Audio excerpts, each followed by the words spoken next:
Subscribe now and press the bell icon. Never miss an update. Hello everyone, जय हिंद दोस्तों। आपका स्वागत है महिंद्रास के ऑफिशियल यूट्यूब चैनल पर। बिल्कुल क्लियर, हम लोग मंडे में आ चुके हैं। आप सभी को पता है मंडे को एसटी का डिस्कशन होता है, तो एसटी 43 ए का डिस्कशन लेकर मैं आ चुका हूं। ठीक है, तो चलिए हम लोग शुरू करेंगे। 43 ए जो एसटी आपकी ब्रांचेस में ऑफलाइन एसटी आपको देखने को मिली, इसका डिस्कशन डियर जो भी एसटी रहती है उसका डिस्कशन एवरी मंडे को आपका आता है। ठीक है, तो हम लोग जनरल अवेयरनेस के क्वेश्चंस जो 76 से 100 क्वेश्चंस तक रहे आपके 43 नंबर एसटी में, उनको हम डिस्कस करने वाले हैं। तो बिल्कुल तैयार हो जाइए। देखिए क्वेश्चंस के आंसर आपने क्या किए थे, राइट आंसर क्या है और उससे रिलेटेड फैक्ट क्या होने वाले हैं, क्या आपका एक्सप्लेनेशन होने वाला है, वो सारी चीजें हम लोग देखते हुए आगे बढ़ेंगे। ठीक है, तो चलिए दैट इज चलते हैं फर्स्ट क्वेश्चन की तरफ। तो फर्स्ट क्वेश्चन आ रहा है भाई, बहुत ही सिंपल सा क्वेश्चन पूछा गया, what is fix deposit of a bank. किस बैंक की सावधि जमा, किसी बैंक की सावधि जमा क्या है। ठीक है, what is fix deposit of a bank. ये बहुत ही सिंपल सा क्वेश्चन है। अगर हम बात करें किसी बैंक की सावधि जमा क्या है, फिक्स डिपॉजिट क्या है। ठीक है, तो बिल्कुल आंसर देखिए यहाँ पे आपने क्या किया था, फटाफट से आप लोग कमेंट बॉक्स में बताएंगे कि इस क्वेश्चन का आंसर आपने क्या किया था। ठीक है, what is fix deposit of a bank, किसी बैंक की सावधि जमा क्या है। Personal loan, regular employment, regular saving, regular deposit या फिर रेगुलर बेनिफिट्स। तो डियर चले आंसर की तरफ। राइट आंसर क्या हो जाएगा, रेगुलर डिपॉजिट। ठीक है, फिक्स डिपॉजिट क्या होते हैं, रेगुलर डिपॉजिट्स होते हैं डियर। देखिए दो तरह के डिपॉजिट्स आते हैं, आप सभी ने एक सुना होगा एनडीटीएल, है ना, नहीं सुना है तो सुन लीजिए। NDTL, NDTL that is net demand and time या टर्म लायबिलिटी। ठीक है डियर, अब डिमांड जो वर्ड है तो डिमांड से निकल कर आते हैं आपके डिमांड डिपॉजिट, और डिमांड डिपॉजिट हम किसे बोलते हैं, डिमांड डिपॉजिट होते हैं आपके कासा। अब कासा आप बोलेंगे सर कासा क्या है, तो CASA CA stands for current account,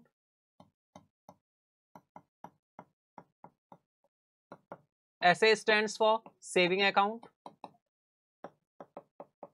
अब इनको हम डिमांड डिपॉजिट इसलिए बोलते हैं क्योंकि ये डिमांड पे काम करते हैं। आप बैंक जाते हैं, डिपॉजिट करना है तो डिपॉजिट करना है, डिपॉजिट करना है तो ये डिमांड किसकी है, कस्टमर की, है ना। आपने कहा विड्रॉ देना है तो डिमांड किसकी है, कस्टमर की। यानी बैंक हमारे और आपके डिमांड पर काम करते हैं तो वो डिमांड डिपॉजिट कहलाते हैं। और demand deposit current account and saving account. Demand deposit जो है डियर, इस पे कौन सा इंटरेस्ट रेट हमें मिलता है, तो इस पर इंटरेस्ट रेट जो मिलता है वो कौन सा इंटरेस्ट रेट अप्लाई होता है, फ्लोटिंग इंटरेस्ट रेट। ठीक है, फ्लोटिंग इंटरेस्ट रेट अप्लाई होता है। ठीक है, फ्लोटिंग इंटरेस्ट रेट अप्लाई होता है। Demand deposit, CASA, current account and saving accounts. फिर टाइम और टर्म आ रहा है डियर, टाइम और टर्म से क्या निकल कर आते हैं, टाइम और टर्म डिपॉजिट, टाइम या फिर टर्म डिपॉजिट। अब टाइम एंड टर्म डिपॉजिट हम किसे बोलते हैं भाई, राफा को। RAFA, R A stands for recurring account, F A stands for fixed account. अब ये जो राफा है, टाइम और टर्म डिपॉजिट है डियर, यहां पर टाइम क्या होता है आपका, फिक्स होता है। ठीक है, तो टाइम फिक्स होने की वजह से इसे हम रिकरिंग टाइम और टर्म डिपॉजिट्स बोलते हैं। क्योंकि टाइम जब आप अकाउंट ओपन करने जाते हैं तो यहाँ पर टाइम फिक्स होता है कि आप कितने टाइम के लिए अकाउंट ओपन करने वाले हो, तो इस वजह से इसे हम टाइम और टर्म डिपॉजिट्स बोलते हैं। भाई 6 मंथ के लिए, 12 मंथ्स के लिए, 8 मंथ्स के लिए, मिनिमम कितने टाइम के लिए आप अकाउंट ओपन कर सकते हो, मिनिमम डियर यहाँ पर 7 डे के लिए आप अकाउंट ओपन कर सकते हो, maximum 10 years, maximum 10 years. Recurring account और फिक्स्ड अकाउंट में क्या डिफरेंस है, रिकरिंग अकाउंट में आप इंस्टॉलमेंट में डिपॉजिट करते हो डियर, है ना। आपने डिसाइड किया कि एवरी मंथ में कुछ सर्टेन अमाउंट आप डिसाइड करेंगे और वही अमाउंट आप मंथली क्या करेंगे, डिपॉजिट करेंगे, तो उसे हम रिकरिंग अकाउंट बोलते हैं। फिक्स्ड अकाउंट में क्या होता है, आपने फिक्स कर दिया कि भाई वन टाइम पेमेंट किया आपने, वन टाइम पेमेंट में आपने फिक्स कर दिया, वन टाइम पेमेंट होता है फिक्स्ड अकाउंट में। रिकरिंग अकाउंट में इंस्टॉलमेंट्स में पेमेंट होता है। ठीक है, तो ये रिकरिंग अकाउंट और फिक्स्ड अकाउंट में आपका डिफरेंस। रिकरिंग अकाउंट में कौन सा इंटरेस्ट अप्लाई होता है डियर, आपका डिमांड डिपॉजिट पे फ्लोटिंग इंटरेस्ट रेट था, और रिकरिंग अकाउंट में यानी टाइम और टर्म डिपॉजिट्स में आपको कौन सा इंटरेस्ट रेट मिलता है, फिक्स्ड इंटरेस्ट रेट। ठीक है, कौन सा इंटरेस्ट रेट रहता है डियर, फिक्स्ड इंटरेस्ट रेट। ठीक है, मिनिमम कितने टाइम के लिए ओपन कर सकते हैं, 7 डे के लिए, मैक्सिमम 10 ईयर्स के लिए। ठीक है, तो ये डिमांड डिपॉजिट, कासा, टाइम और टर्म डिपॉजिट, राफा, और इन सभी पर जो लायबिलिटी होती है वो किसकी होती है, बैंक की होती है। ठीक है, तो यहां पर फिक्स डिपॉजिट पूछा गया ऑफ अ बैंक, तो कैसे होते हैं, रेगुलर डिपॉजिट्स होते है, ठीक है। रेगुलर सेविंग्स नहीं आएगा, रेगुलर एम्प्लॉयमेंट नहीं, पर्सनल लोन नहीं, रेगुलर बेनिफिट्स नहीं, रेगुलर डिपॉजिट। तो ऑप्शन 4 आपका राइट हो जाएगा। क्लियर है इतनी बात? NDTL data, net demand and time liability, demand deposit, CASA current account saving account, time deposit, RAFA recurring account and fixed account. ठीक है डियर। चलिए अब देखो एक और पॉइंट यहां पर कि करंट अकाउंट सेविंग अकाउंट में क्या डिफरेंस है। तो यार करंट अकाउंट बिजनेस पर्पज से होता है, बिजनेसमैन का होता है। Saving account individually personally use के लिए होता है। सेविंग अकाउंट बहुत सारे रिस्ट्रिक्शंस के साथ काम करता है, करंट अकाउंट में रिस्ट्रिक्शंस नहीं होते। प्लस करंट अकाउंट पर आपको ओवरड्राफ्ट की फैसिलिटी भी मिलती है। ठीक है, कौन सी फैसिलिटी मिलती है? ओवरड्राफ्ट की फैसिलिटी मिलती है। ओवरड्राफ्ट, ओवरड्राफ्ट क्या होता है? आपके अकाउंट में जितना डिपॉजिट है आप उससे अधिक का भी विड्रॉ ले सकते हैं, लेकिन वो बैंक डिसाइड करता है कि आपको कितना ओवरड्राफ्ट देगा। ठीक है, कितनी ओवरड्राफ्ट की फैसिलिटी आपको मिली हुई है आपके अकाउंट पर, करंट अकाउंट पर, ये बैंक डिसाइड करता है। ठीक है, आई होप बिल्कुल इतना पॉइंट क्लियर होगा आपको। ठीक है, तो चलिए फटाफट से स्क्रीनशॉट ले लेंगे, जो लोग लेना चाहते हैं फटाफट स्क्रीनशॉट ले लेंगे। Dear, demand deposit and time और टर्म डिपॉजिट होते हैं। डिमांड डिपॉजिट कासा, टाइम और टर्म डिपॉजिट राफा। ठीक है, तो राइट आंसर आपका ऑप्शन 4 हो जाएगा। चलिए इसी के साथ चले एक्सप्लेनेशन की तरफ। तो ये आपका एक्सप्लेनेशन आ जाएगा डियर। ठीक है, लेकिन मैं भाई इसको रफ करूं क्या? बिल्कुल, इसको मैं रफ कर देता हूं, फटाफट स्क्रीनशॉट ले लीजिएगा। ठीक है,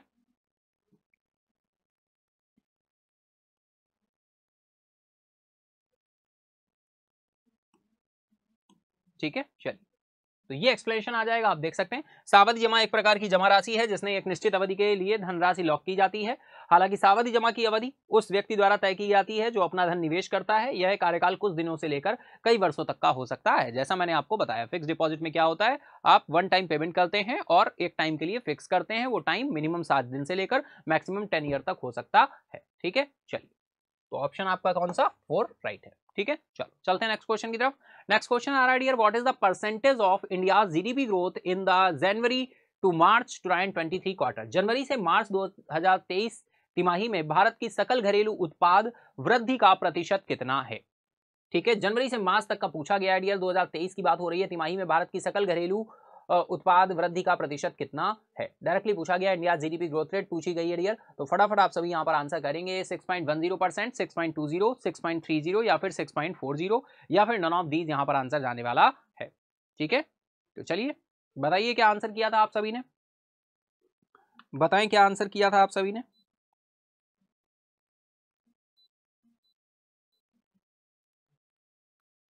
ठीक है डियर, तो चलेंगे हम लोग आंसर की तरफ। राइट आंसर यहाँ पर 6.10 हो जाएगा डियर। ठीक है, 6.10 आपका राइट आंसर हो जाएगा। राशि सांख्यिकी, भाई एनएसओ आप सभी जानते हैं। एनएसओ जो है हमारा नेशनल स्टैटिस्टिकल ऑफिस जो है, इसके द्वारा ये डेटा रिलीज किया जाता है। तो एनएसओ ने, एनएसओ नेशनल स्टैटिस्टिकल ऑफिस जो है, इसने जो है 6.10 क्या किया बताया। ठीक है, तो वही यहां पर दिया हुआ है। India GDP growth accelerate 6.1% in January to March 2023 quarter, resulting the upward revision in the economy's overall growth 7.2% for the fiscal year 2022 and 23 as per the provisional national income data released by the NSO। NSO ने जो data release किया उसके अनुसार। ठीक है, overall जो हमें 2022 और 23 के लिए अर्थव्यवस्था की कुल वृद्धि देखने को मिली है वो कितनी मिली है? 7.2%। ठीक है, 7.2%। किसकी बात हो रही है? फाइनेंशियल ईयर FY23 की बात हो रही है। FY23 में हमें टोटल कितना देखने को मिला है जीडीपी ग्रोथ रेट? 7.2%। लेकिन ये लास्ट FY23 का क्वार्टर 4 की बात पूछी गई है। तो क्वार्टर 4 में यानी जनवरी टू मार्च में, तो कितना हो जाएगा राइट आंसर? 6.10। ठीक है, चलिए चलते हैं नेक्स्ट इज। नेक्स्ट क्वेश्चन आ रहा है, विच state has achieved 100% house hold coverage of banking services through the प्रधानमंत्री जन धन योजना। किस राज्य ने प्रधानमंत्री जन धन योजना के माध्यम से बैंकिंग सेवाओं का 100% घरेलू कवरेज हासिल किया है? बहुत अच्छा क्वेश्चन है भाई। प्रधानमंत्री जन धन योजना के माध्यम से बैंकिंग सेवाओं का 100% घरेलू कवरेज हासिल किया है। त्रिपुरा, तेलंगाना, मिजोरम या फिर नागालैंड या फिर नन ऑफ दीज है। तो फटाफट आंसर करेंगे आप सभी। क्या आंसर किया था आपने अपनी एसटी में? तो बिल्कुल बताएंगे। पीएमजेडीवाई की बात करें डियर, तो कब ये लॉन्च की गई थी स्कीम? पीएमजेडीवाई फाइनेंशियल इंक्लूजन के तहत लॉन्च की गई स्कीम है। फाइनेंशियल इंक्लूजन को बढ़ाने के लिए, फाइनेंशियल इंक्लूजन को करने के लिए डियर। ठीक है, तो चलिए फटाफट देखते हैं। पीएमजेडीवाई प्रधानमंत्री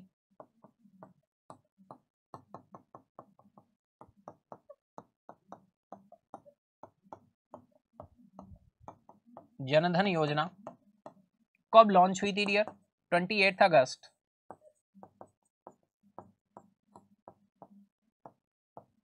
2014 में लॉन्च की गई थी। किसके द्वारा लॉन्च की गई? प्राइम मिनिस्टर नरेंद्र मोदी जी के द्वारा। इसका मोटिव क्या था डियर? अधिक से अधिक लोगों के पास बैंकों के अकाउंट पहुंचाना, यानी फाइनेंशियल इंक्लूजन करना।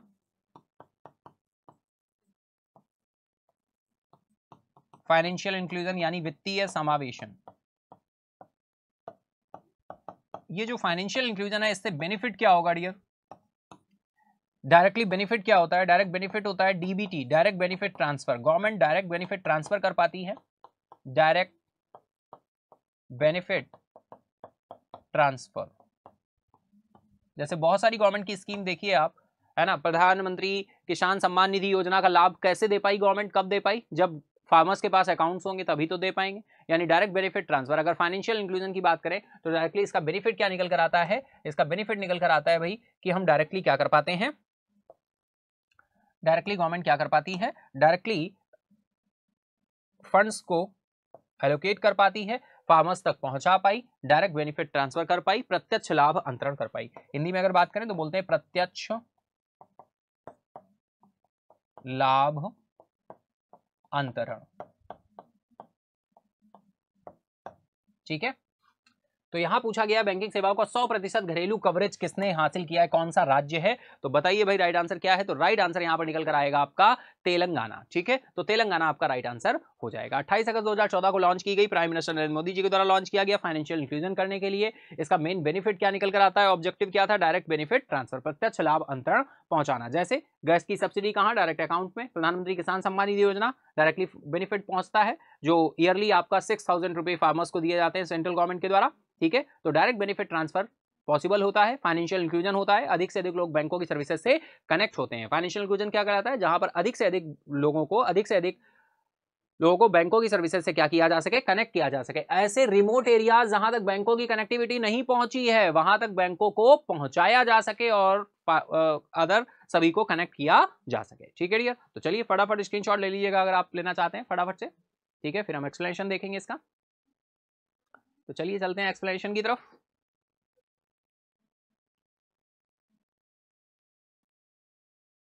ये रहा एक्सप्लेनेशन दिया हुआ है, आप देख सकते हैं डियर। तो क्या बोल रहे हैं भाई? Since the launch of prime minister Jandhan Yojana, Telangana state has achieved 100% households coverage of banking services, extend them to all section of the population. तो तेलंगाना राइट आंसर होगा। ठीक है, चलो चलते हैं नेक्स्ट क्वेश्चन की तरफ। Which country slip to the 161st rank out of 180 nations in the 2023 world press freedom index? भाई 2023 विश्व प्रेस स्वतंत्रता सूचकांक में कौन सा देश 180 देशों में से 161वें स्थान पर खिसक कर आ गया है? इंडोनेशिया, जापान, कतर, इंडिया या फिर पाकिस्तान? बहुत अच्छा क्वेश्चन है, इंडेक्स एंड रैंकिंग से क्वेश्चन आ रहा है। और dear world press freedom index पूछा जा रहा है, वर्ल्ड प्रेस फ्रीडम इंडेक्स पूछा जा रहा है, वर्ल्ड प्रेस फ्रीडम इंडेक्स। ठीक है, वर्ल्ड प्रेस फ्रीडम इंडेक्स पूछा गया है। तो फटाफट बताएंगे कौन सा ऐसा देश है जो 161st रैंक है जिसकी, और टोटल आपके कितने कंट्रीज पर किया गया है? 180 कंट्रीज। ठीक है, चलेंगे। तो क्या आंसर किया था आपने? तो राइट आंसर यार यहां पर हो जाएगा आपका ऑप्शन 4 आपका राइट हो जाएगा, इंडिया। ठीक है, इंडिया की रैंक कितनी है? 161st है। 180 नेशंस का टोटल सर्वे किया गया और 180 देशों में से 161वें स्थान पर खिसक कर आ गया है। कौन? इंडिया। ठीक है, तो बिल्कुल ये प्रेस स्वतंत्रता सूचकांक डायरेक्टली पूछा आता है इंडेक्स रैंकिंग में, आपको ये ध्यान रखना है। डियर चलते हैं एक्सप्लेनेशन की तरफ, देखते हैं एक्सप्लेनेशन में क्या बात कर रहे हैं भाई। India's rank in the 2023 world press freedom index has slipped 161 out of 180 countries according to the latest report release की गई है। रिपोर्ट किसके द्वारा रिलीज की गई है dear? Global media watchdog reporters without borders RSF। ठीक है, रिपोर्टर्स विदाउट बॉर्डर्स द्वारा जारी नवीनतम रिपोर्ट के अनुसार। तो इसकी रिपोर्ट किसने जारी की है? तो ध्यान रखिएगा RSF। ठीक है, RSF stands for reporters without borders. ठीक है, चलिए चलते हैं next is global media watchdog reporters without borders के द्वारा इसकी रिपोर्ट क्या की गई है? जारी की गई है। ठीक है डियर, चलिए इसी के साथ चलते हैं नेक्स्ट क्वेश्चन की तरफ। नेक्स्ट क्वेश्चन आ रहा है, which bank and organization launch G20 tech sprint a global technology competition? किस बैंक और संगठन ने वैश्विक प्रौद्योगिकी प्रतियोगिता, वैश्विक प्रौद्योगिकी प्रतियोगिता G20 टेक स्प्रिंट लॉन्च की है? तो ऑप्शन है आपके SBI, PNB, bank of Baroda, RBI या नन ऑफ दीज। क्या किया था आपने आंसर इस क्वेश्चन का? फटाफट से बताएंगे क्या आंसर आपने किया था इस क्वेश्चन का। And dear, which bank and organization launch G20 tech sprint a global technology competition? तो चलेंगे आंसर की तरफ डियर। राइट आंसर यहाँ पर है RBI, ठीक है, RBI राइट आंसर है, reserve Bank of India. Option 4 आपका राइट हो जाएगा, ठीक है। G20 टेक स्प्रिंट लॉन्च किया है किसने? RBI ने, ठीक है। एक्सप्लेनेशन फाइनली दिया हुआ है भाई। The Reserve Bank of India has the bank of international settlement, BIS की बात करें तो BIS सीरियर सबसे पुराना इंटरनेशनल ऑर्गेनाइजेशन है, बैंक फॉर इंटरनेशनल सेटलमेंट। जहां पे बासल की जो मीटिंग हुई थी 1974 में, जो 10 कंट्रीज सेंट्रल बैंक के गवर्नर बैठे थे, है ना, वो भी यहीं पर बैठे थे BIS में, और यहीं पर इन्होंने मीटिंग की थी। कौन से कंट्रीज थे? 10 कंट्रीज थे आपके, ठीक है, 10 कंट्रीज थे। कौन कौन से 10 कंट्रीज थे? US, UK, Canada, US, UK, Canada, France, Germany,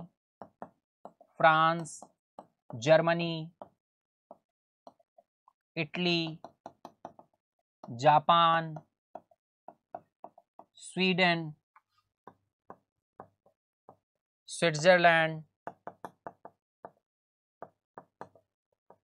और बेल्जियम।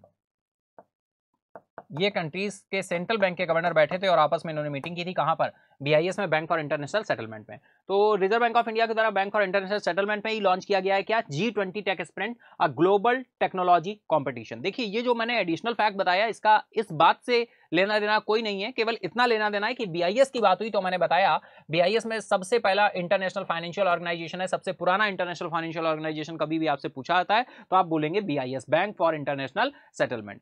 जो बासल नॉर्म्स आप पढ़ते हैं डियर, वहां पे CAR कैपिटल एडिक्वेसी रेशियो की बात होती है ना, CAR की बात होती है। जो बासल थर्ड नॉर्म्स में इंडिया ने बोला है कितना, हमें 11.5% मेंटेन करना है। तो ये जब शुरू हुआ था तो ये सबसे पहली मीटिंग 1974 में चिंता व्यक्त की थी 10 कंट्रीज के सेंट्रल बैंक के गवर्नर ने। वही 10 कंट्रीज के नाम मैंने यहाँ पर आपके साथ राइट डाउन किए हैं, शेयर किए हैं, ठीक है। और फिर बासल फर्स्ट नॉर्म आया, फिर सेकंड नॉर्म आया, फिर थर्ड आया, है ना, और present time third norm working में है। और CAR इंडिया ने कितना बोला है कि हम कितना मेंटेन करेंगे? 11.5%, ठीक है। चलिए, तो राइट आंसर यहाँ पर RBI हो जाएगा, जो कि अभी हाल ही में G20 टेक स्प्रिंट को, ग्लोबल टेक्नोलॉजी कंपटीशन को लॉन्च किया है, ठीक है। चलो चलते हैं नेक्स्ट इज। नेक्स्ट क्वेश्चन आ रहा है here, who has been appointed as its brand ambassador by India's leading women's fashion brand W। भारत के अग्रणी महिला फैशन ब्रांड W ने किसे अपना ब्रांड एम्बेसडर नियुक्त किया है? बहुत ही सिंपल सा ब्रांड एम्बेसडर से क्वेश्चन आ रहा है, बिजनेस एंड कॉर्पोरेट से। फटाफट आंसर करेंगे डियर। यहाँ पर क्या आंसर किया था आपने? ऑप्शन है आपके अनुष्का शर्मा, आलिया भट्ट, कैटरीना कैफ, भारती सिंह या फिर नन ऑफ दीज। फटाफट आंसर करेंगे डियर, आपने क्या आंसर किया था? चले आंसर की तरफ। राइट आंसर है यहाँ पर अनुष्का शर्मा, ऑप्शन ए आपका राइट हो जाएगा, फर्स्ट आपका राइट हो जाएगा। एक्सप्लेनेशन दिया हुआ है डियर, है ना। जो भारत के अग्रणी महिला फैशन ब्रांड W ने अपने आगामी उत्सव अभियान के लिए बॉलीवुड अभिनेत्री और उद्यमी अनुष्का शर्मा को ब्रांड एम्बेसडर नियुक्त किया है, ठीक है। चलो next is, which animal is the state animal of Ladakh? भाई लद्दाख का राज्य पशु कौन सा है? Snow leopard, Asiatic ibex, blue sheep, Eurasian lynx या फिर हिमालयन मैमोथ। तो क्या आंसर किया था डियर? राइट आंसर यहाँ पे स्नो लेपर्ड है, ठीक है। लद्दाख की बात हो रही है और अभी हाल ही में लद्दाख ने अपना फाउंडेशन डे बनाया। किस नंबर का फाउंडेशन डे मनाया है बताइए? किस नंबर का अपना स्थापना दिवस मनाया है? स्थापना दिवस मनाया है अभी हाल ही में,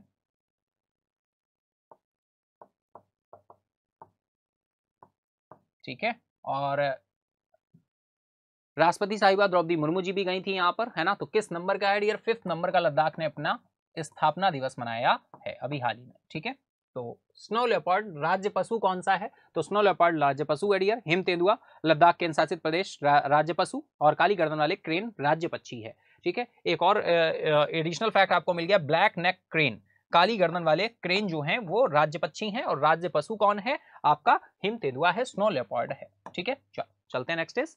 नेक्स्ट क्वेश्चन आ रहा है dear, which bank launch the UPI interoperable digital rupee mobile application as part of RBI CBDC pilot project?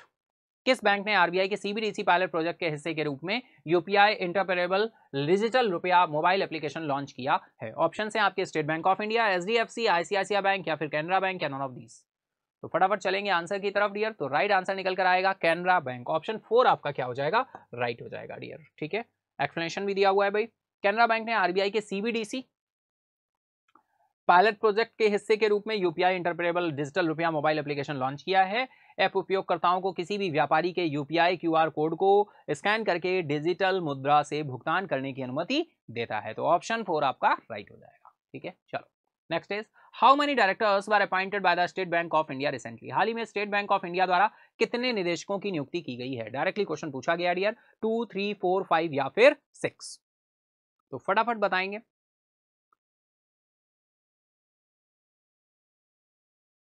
चलते हैं आंसर की तरफ, देखते हैं डियर राइट आंसर क्या हो रहा है। तो राइट आंसर आपका निकल कर आएगा 4। ठीक है, 4। भारतीय स्टेट बैंक के कितने निदेशकों की नियुक्ति की है, 4 नियुक्ति की है ना। भारतीय स्टेट बैंक केंद्रीय बैंक 4 निदेशकों की नियुक्ति की है। नाम क्या क्या निकल कर आएंगे डियर, देखिए नाम सारे आपके लिखे हुए, केतन शिवाजी विक्रम से। ठीक है,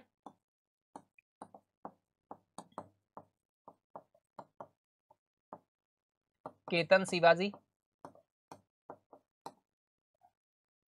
विक्रम से हैं। ठीक है, विक्रम से हैं। फिर मृगांक मधुकर हैं, मृगांक मधुकर।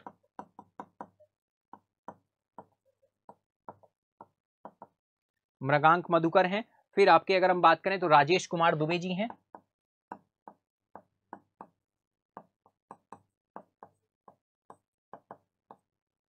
फिर इसके बाद में लास्ट इज धर्मेंद्र सिंह शेखावत हैं। ठीक है, तो ये आपके 4 डायरेक्टर्स हैं जिनको क्या किया गया है, अपॉइंट किया गया है अभी हाल ही में, Dharmendra Singh Shekhawat.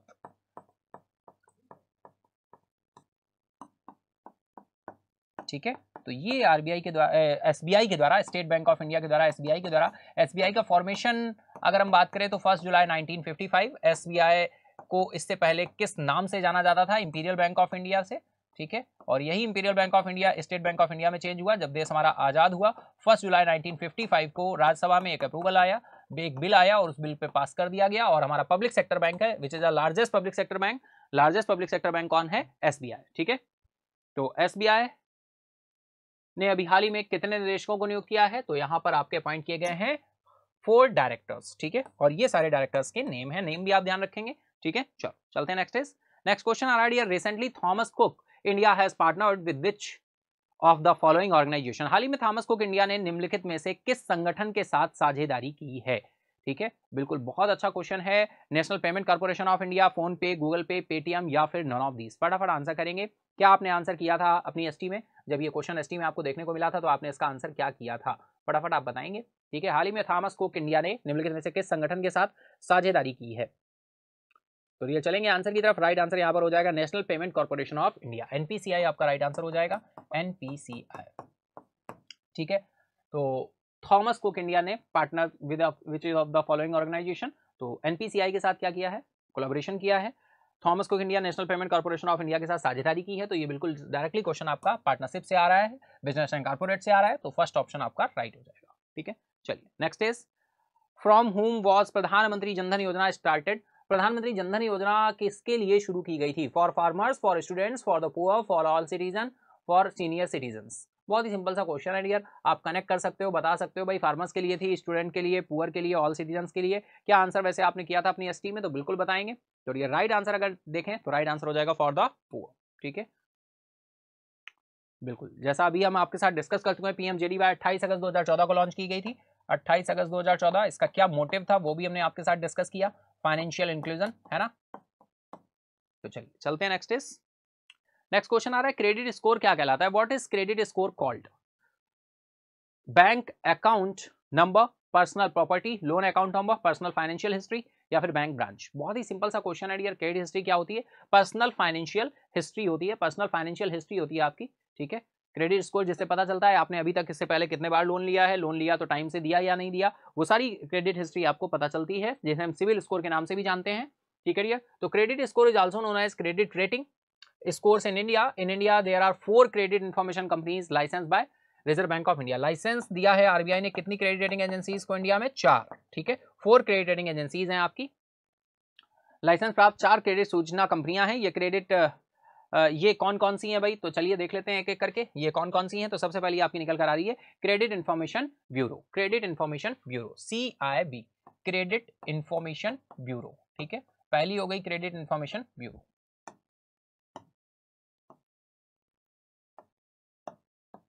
Credit information bureau हो गई, दूसरी अगर हम देखें तो दूसरी निकल कर आ रही है क्रेडिट इन्फॉर्मेशन ब्यूरो हो गई, दूसरी आपकी सिविल हो गई, ठीक है, सिविल हो गई,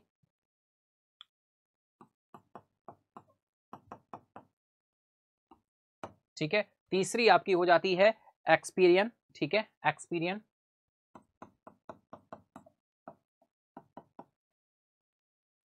और चौथी नंबर की है आपकी Experian Equifax and High Mark the most popular credit score in India and is the CIBIL rating Equifax, Equifax, ठीक है। तो ये 4 रेटिंग एजेंसी हैं जिनको आरबीआई ने क्या दिया हुआ है, लाइसेंस दिया हुआ है, ठीक है। तो इनमें से सबसे अधिक लोकप्रिय जो है वो कौन है, सिविल, आप सभी जानते हैं सिविल क्रेडिट स्कोर जो है देखा जाता है, ठीक है। चलते हैं नेक्स्ट क्वेश्चन की तरफ। Next question are submarine number 841 has been launched by which of the following countries. पनडुब्बी संख्या 841 निम्नलिखित में से किस देश द्वारा लॉन्च की गई है डियर। ऑप्शंस आपके दिए हुए north Korea, Bharat, England, Australia या फिर नन ऑफ दीज। तो फटाफट आंसर करेंगे आप सभी, क्या आंसर यहां पर जाएगा। आपने क्या आंसर किया था अपने एसटी में, जब ये क्वेश्चन आपको देखने को मिला तो आपने इसको क्या आंसर किया था, फटाफट आप बताएंगे, ठीक है। पनडुब्बी संख्या 841 की बात हो रही है, किस देश के द्वारा लॉन्च की गई है। तो चलिए देखते हैं, चलते हैं आंसर की तरफ। राइट आंसर आपका नॉर्थ कोरिया हो जाएगा डियर, ठीक है, नॉर्थ कोरिया, ठीक है। एक्सप्लेनेशन भी दिया हुआ है, किम जोंग उन को आप सभी जानते हैं, तानाशाह हैं यहाँ के। किम जोंग उन ने कहा कि यह पनडुब्बी नौसेना के परमाणु हथियारीकरण को आगे बढ़ाने के प्रयासों का हिस्सा है, जो दर्शाता है इसका प्राथमिक उद्देश्य क्या है, रक्षा है। नॉर्थ कोरिया की कैपिटल क्या है भाई, और करेंसी क्या है, फटाफट से आप लोग कमेंट बॉक्स में बताएंगे, ठीक है।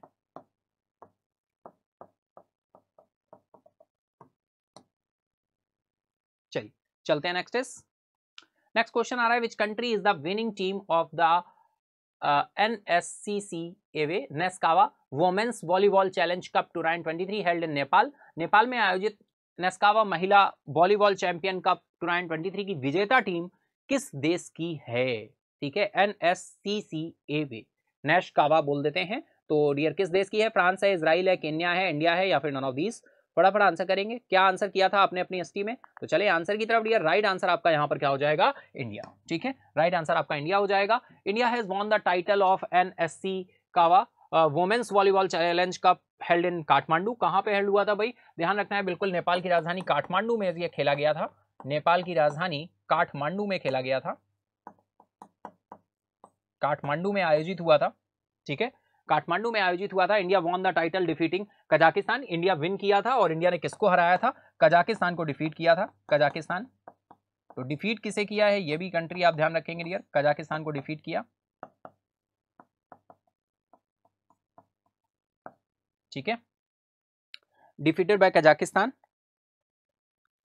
इन the final at the national sports council covered hall in Tripureshwar Kathmandu, ठीक है, त्रिपुरेश्वर काठमांडू।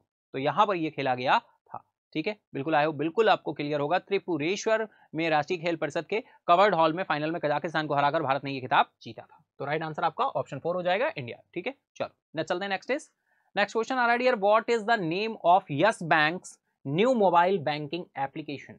यस बैंक के नए मोबाइल बैंकिंग एप्लीकेशन का नाम क्या है। तो डियर बिल्कुल पूछा गया है, नाम पूछा गया है यहां पर, OSF bank express, digital bank, iris या फिर नन ऑफ दीज। फटाफट आंसर करेंगे, क्या आंसर किया था आपने अपनी एसटी में, जब ये क्वेश्चन आपको देखने को मिला था तो आपने इसका आंसर क्या किया था, फटाफट आप सभी बताएंगे, ठीक है। तो चलते हैं आंसर की तरफ डियर। राइट आंसर यहाँ पर आइरिस हो जाएगा, ठीक है, IRIS, बिल्कुल ध्यान रखेंगे। Option 4, Yes Bank introduce the state of the art mobile banking application named IRIS to redefine digital banking for its customer, ठीक है। तो ये आपका आइरिस हो जाएगा, नाम से ही क्लियर हो रहा है, आइरिस, ठीक है। यस बैंक के नए मोबाइल बैंकिंग एप्लीकेशन का नाम है आइरिस, क्लियर इतना। चलो चलते हैं नेक्स्ट क्वेश्चन आ रहा है dear, which bank launch the Infinity saving account with zero domestic transaction fees. भाई किस बैंक ने शून्य घरेलू लेन देन शुल्क के साथ इन्फिनिटी सेविंग अकाउंट क्या किया है, लॉन्च किया है। स्टेट बैंक ऑफ इंडिया है, ICICI बैंक है, एक्सिस बैंक है, HDFC बैंक है या नॉन ऑफ दीज है। तो फटाफट आंसर करेंगे आप सभी,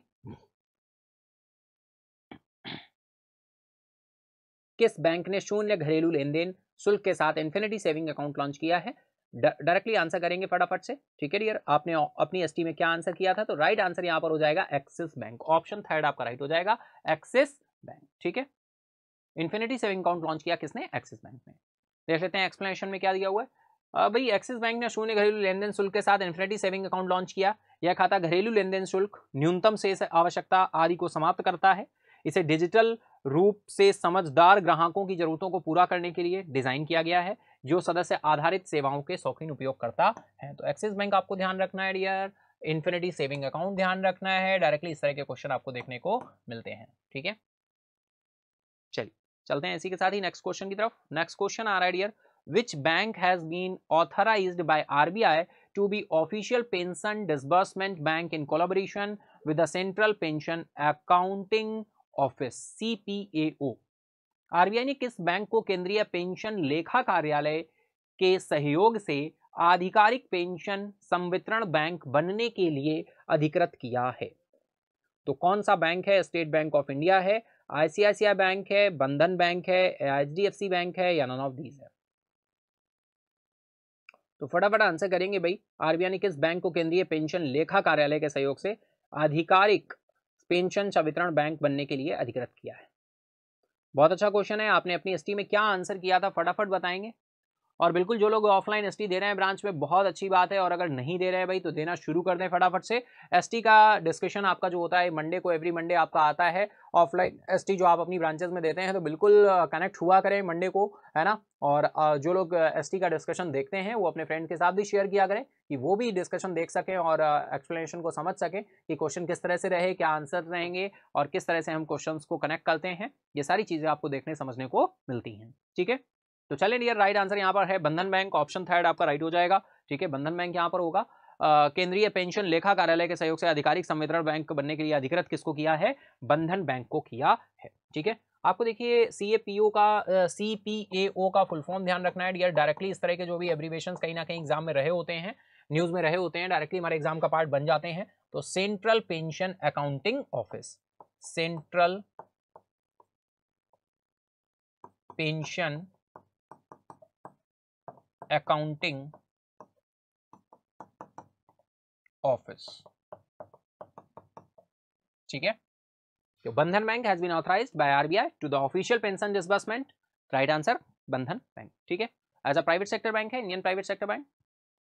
नेक्स्ट क्वेश्चन की तरफ चले तो which of the following country has announced to train 1000 Indian engineers for the bullet train project. निम्नलिखित में से किस देश ने बुलेट ट्रेन परियोजना के लिए 1000 भारतीय इंजीनियरों को प्रशिक्षित करने की घोषणा की है? भाई कौन सा कंट्री है जो बुलेट ट्रेन परियोजना के लिए, है ना, बुलेट ट्रेन परियोजना के लिए प्रशिक्षित करने की बात कर रहा है? निम्नलिखित में से किस देश ने बुलेट ट्रेन परियोजना के लिए 1000 भारतीय इंजीनियरों को प्रशिक्षित करने की घोषणा की है? रशिया, भूटान, नेपाल, जापान या फिर इंडिया? तो आपने आंसर क्या किया था बताएंगे अपनी कमेंट बॉक्स में फटाफट से, ठीक है। आपने इस क्वेश्चन का आंसर क्या किया था? राइट आंसर है डियर यहाँ पर जापान। आप सभी को पता है बुलेट ट्रेन जो प्रोजेक्ट है वो हमारा जापान के साथ है। टेक्नोलॉजी भी जापान दे रहा है और जो है फंड भी जापान ही इन्वेस्ट कर रहा है, ठीक है। चलिए देखते हैं एक्सप्लेनेशन में क्या चीजें दी हुई है भाई। Japanese expert will train 1000 Indian engineers before starting work on the Mumbai Ahmedabad high speed rail corridor।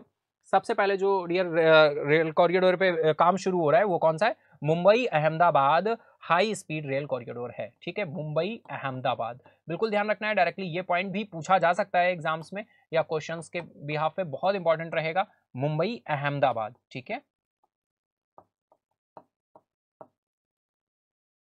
Mumbai Ahmedabad high speed rail corridor,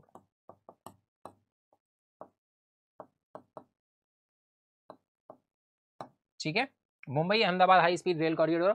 the Mumbai Ahmedabad bullet train will use a ballast less slab track system commonly known as the J slab track system like the Japanese Shinkansen high speed railway, ठीक है। बिल्कुल ध्यान रखना है, Japan आपका right answer हो जाएगा। बहुत ही सिंपल सा क्वेश्चन है, लेकिन आपको पहला ध्यान रखना है कि हाई स्पीड रेल कॉरिडोर जो है जिस पर काम शुरू हो रहा है Mumbai Ahmedabad high speed rail corridor है और 1000 भारतीयों को प्रशिक्षित करने का काम किसने लिया है? जापान, ठीक है। चलो next question is which bank has planned to launch e-distribution network to cover over 50,000 villages?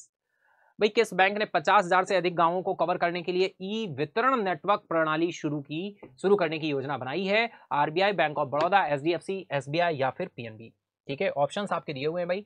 50,000 से अधिक गांवों को कवर करने के लिए ई वितरण नेटवर्क शुरू करने की योजना बनाई है, ई डिस्ट्रीब्यूशन नेटवर्क। क्या आंसर किया था आपने इस क्वेश्चन का, बताएंगे और फटाफट हम लोग चलेंगे आंसर की तरफ, देखते हैं राइट आंसर क्या होने वाला है।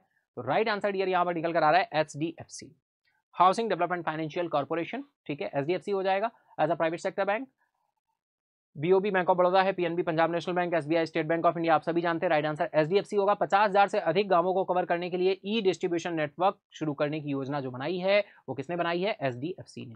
एक्सप्लेनेशन देख लेते हैं, दिया हुआ है HDFC bank plan to roll out e distribution network to cover 50,000 more villages. ठीक है, तो ऑप्शन सी राइट है। चलिए चलते हैं नेक्स्ट क्वेश्चन आ रहा है dear, which edition of bilateral Japan India maritime exercise 2023 JIMEX 2023 was concluded? बहुत अच्छा क्वेश्चन है भाई। द्विपक्षीय जापान भारत समुद्री अभ्यास 2023 का कौन सा संस्करण संपन्न हुआ है? जिम्बेक्स की बात हो रही है डियर, बहुत इंपॉर्टेंट है। डायरेक्टली जो हमारी ये एक्सरसाइज होती हैं, मिलिट्री एक्सरसाइज होती हैं, डायरेक्टली इंपॉर्टेंट हो जाती हैं। ठीक है, फोर्सेज एक्सरसाइज जो होती हैं वो चाहे मिलिट्री हो, चाहे एयरफोर्स एक्सरसाइज हो या फिर आपकी नेवल एक्सरसाइज हो, जिम्बेक्स की बात हो रही है। और जिम्बेक्स जो एक्सरसाइज है ये इंडिया और जापान के बीच होती है डियर। ठीक है, इंडिया और जापान के बीच होती है। ये एक्सरसाइजेस के नाम भी हमें कई बार डायरेक्टली पूछ दिए जाते हैं, तो बिल्कुल पता होने चाहिए।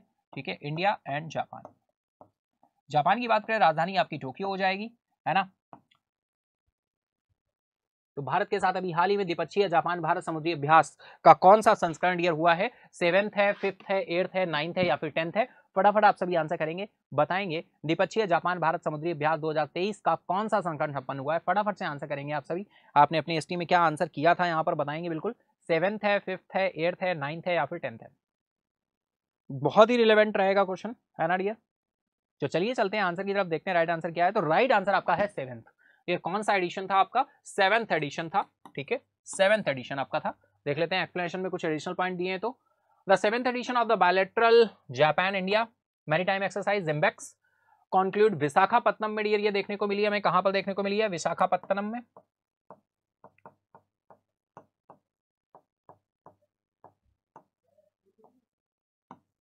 ठीक है, विशाखापत्तनम में देखने को मिली है हमें। विशाखापत्तनम में संपन्न हुई 5 से 10 जुलाई के बीच में ये एक्सरसाइज डियर हुई थी। 5th ऑफ जुलाई से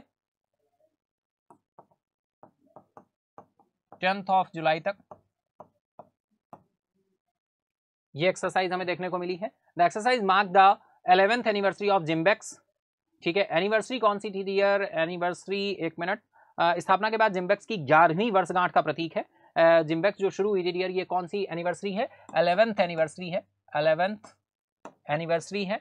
और इसका उद्देश्य अंतर संचालनीयता और सहयोग को बढ़ाना है। जापानी समुद्री आत्मरक्षा बल और भारतीय नौसेना। ठीक है, आत्मरक्षा बल है और आपकी भारतीय नौसेना है। ठीक है डियर, जिम्बेक्स। तो बिल्कुल ध्यान रखना है कौन सा एडिशन है, 7th एडिशन है आपका। तो राइट आंसर क्या हो जाएगा? ऑप्शन ए आपका राइट हो जाएगा। ठीक है, ऑप्शन फर्स्ट आपका राइट है, 7th। ठीक है, 7th एडिशन है। चलिए चलते हैं नेक्स्ट। तो नेक्स्ट क्वेश्चन की तरफ चलेंगे डियर। नेक्स्ट क्वेश्चन आपका निकल कर आ रहा है भाई, which bank registration certification has been cancelled by the Reserve Bank of India? भारतीय रिजर्व बैंक द्वारा किस बैंक का पंजीकरण प्रमाण पत्र रद्द कर दिया गया है?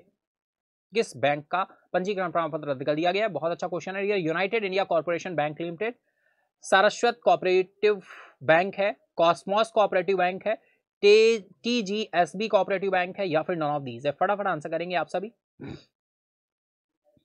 Banks registration certificate has been cancelled by the Reserve Bank of India. क्या आंसर किया था आपने? फटाफट बताएंगे डियर, क्या आंसर किया था आपने?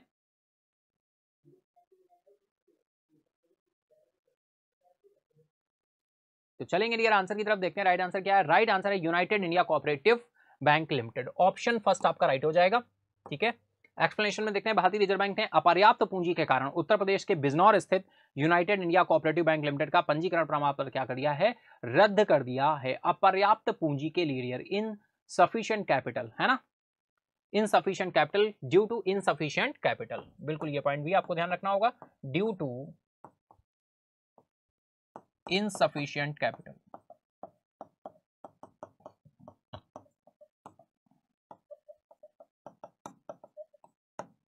ड्यू टू इनसफिशिएंट कैपिटल, ठीक है।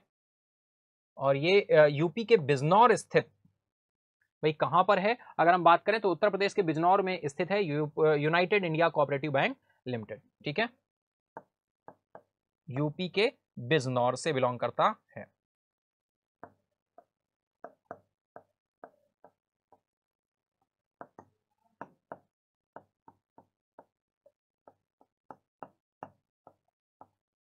ठीक है, चलिए चलते हैं नेक्स्ट क्वेश्चन आ रहा है, in which state has the ministry of MSME recently launch the first outreach programme of the north east region biz amp. हाल ही में एमएसएमई मंत्रालय ने किस राज्य में उत्तर पूर्व क्षेत्र का पहला आउटरीच कार्यक्रम बिज एम्प लॉन्च किया है? असम, उड़ीसा, नागालैंड, सिक्किम, गोवा। बहुत ही सिंपल सा क्वेश्चन है, डायरेक्टली अगर आपने सुना है, आपने देखा है तो बिल्कुल आप आंसर कर पाएंगे यार। उत्तर पूर्व क्षेत्र का पहला आउटरीच कार्यक्रम बिज एम्प लॉन्च किया गया है, तो बताएं डायरेक्टली आंसर इसका क्या होने वाला है। राइट आंसर क्या हो जाएगा, है ना? एमएसएमई मंत्रालय ने किस राज्य में उत्तर पूर्व क्षेत्र का पहला आउटरीच कार्यक्रम बिज एम्प लॉन्च किया है? क्या आंसर किया था आपने, बताएंगे? चलिए चलते हैं आंसर की तरफ, देखते हैं राइट आंसर क्या होने वाला है भाई, है ना? तो राइट आंसर है नागालैंड, बिल्कुल यार, नागालैंड में लॉन्च किया गया है बिज एम्प, बिल्कुल ध्यान रखेंगे। एमएसएमई मंत्रालय की बात हो रही है, micro small and medium enterprises।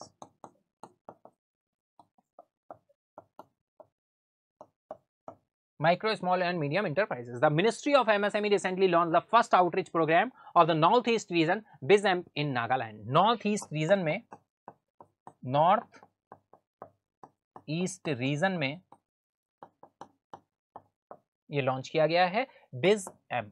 Directly आपको नाम ध्यान रखना होगा, और कहां पर?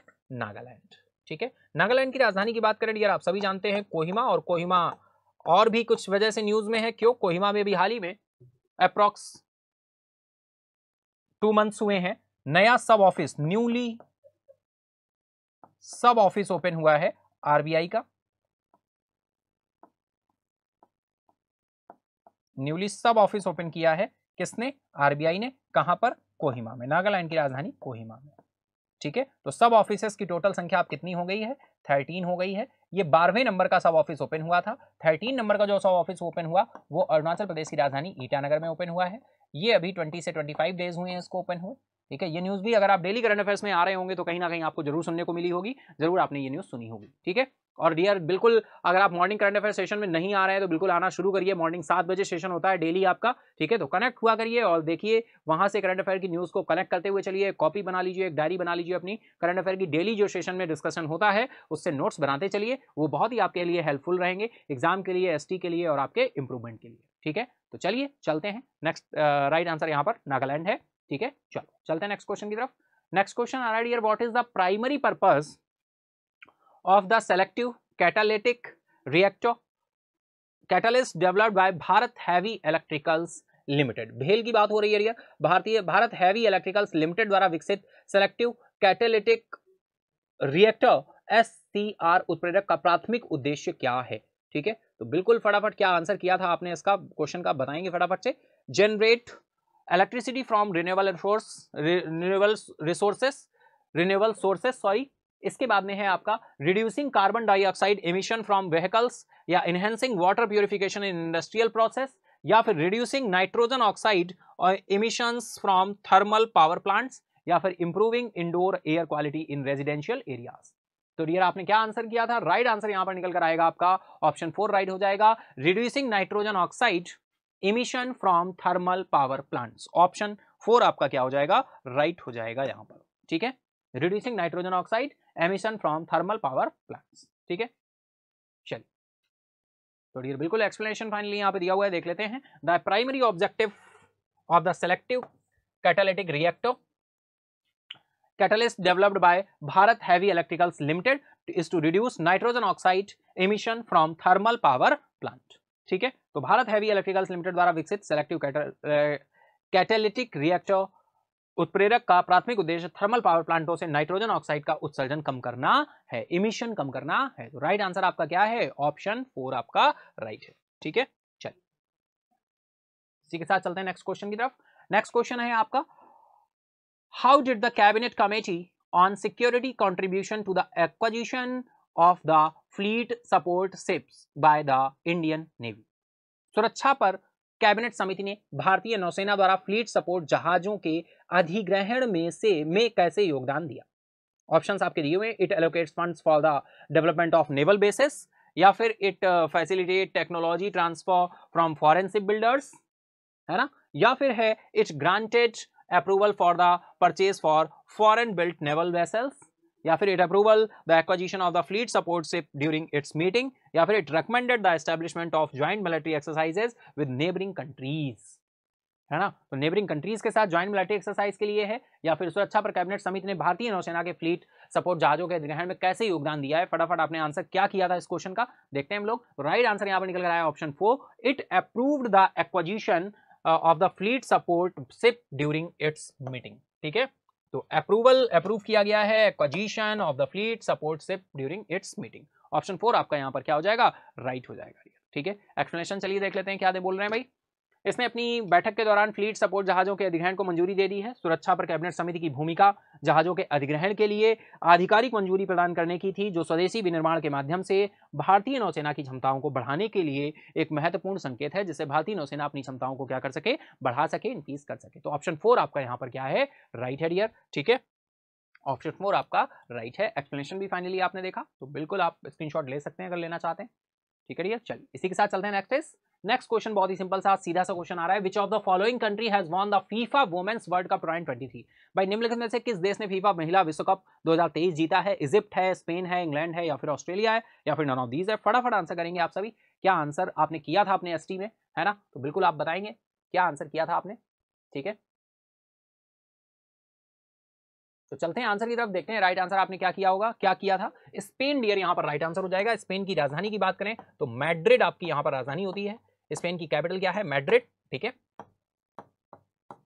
और ये जो है यहाँ पर महिला विश्व कप, फीफा महिला विश्व कप 2023 जो है वो स्पेन ने क्या किया है, विन किया है। ठीक है, तो बिल्कुल ये राइट आंसर है इसका। और देख लेते हैं एक्सप्लेनेशन। तो फुटबॉल में स्पेन ने 20 अगस्त 2023 को सिंडी में पहली बार फीफा महिला विश्व कप खिताब जीतकर इंग्लैंड को 1-0 से हराकर इतिहास रच दिया। डिफीट किसे किया है, तो इंग्लैंड को डिफीट किया है, डिफीटेड इंग्लैंड को डिफीट किया, हराया, और स्पेन जीता है। बात हो रही है फीफा वुमेन्स वर्ल्ड कप की। ठीक है, फीफा वुमेन्स वर्ल्ड कप 2023 की। ठीक है, राइट आंसर आपका ऑप्शन 2 है।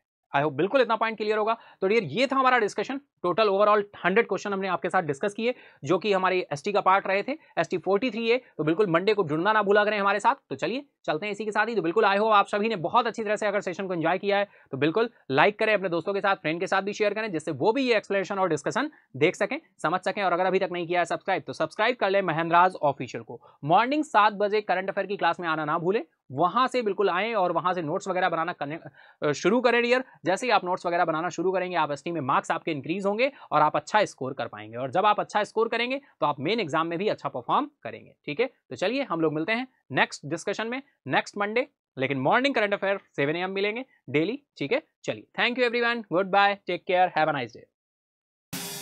Subscribe now and press the bell icon. Never miss an update.